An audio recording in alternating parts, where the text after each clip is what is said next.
Hi friends, అందరికీ నమస్కారం. ఇప్పుడు నేను మీకు ఏం చూపిస్తున్నానంటే గీ రైస్. సింపుల్గా 5 minutes అయితే చూపిస్తున్నాను. ప్లస్ ఇప్పుడు మనము ఒక 2 స్పూన్స్ నెయ్యి వేసుకోవాలి. ఎందుకంటే మనం ఇప్పుడు నూనె వేసుకోవట్లేదు కాబట్టి ఇది గీ రైస్ కదా. 2 స్పూన్స్ నెయ్యి వేసుకోండి. చెక్క లవంగం వేసుకోండి. తర్వాత జాపత్రి సిమ్లో పెట్టుకొని మాడిపోతుంది. ఒక యాలక్,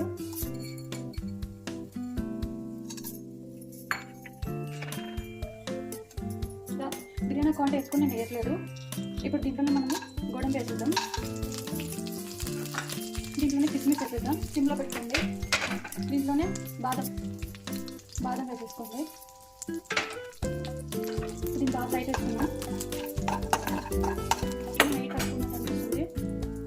కొంచెం వేసుకున్నాను. గీ రైస్ కాబట్టి మనం చుక్క కూడా నూనె ఏం కాబట్టి ఇదంతా నెయ్యి కాబట్టి దీన్ని కొంచెం బాగా వేగాలి కదా. కాబట్టి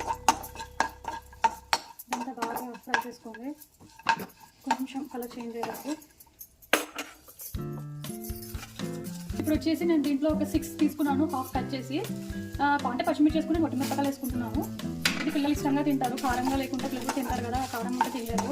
నేను మిరపకాయలు వేస్తాను. కరివేపాకు వేసుకోండి. కొత్తిమీర ఆప్షనల్, నేను కావాలని వేసుకుని నేను వేసుకున్నాను.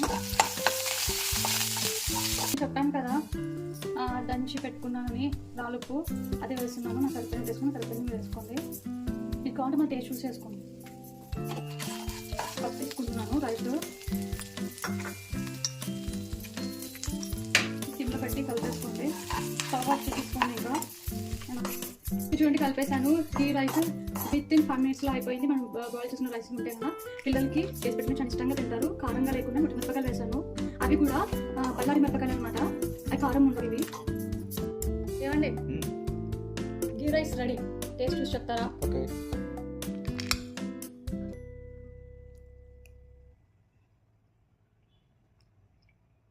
చాలా బాగుంది.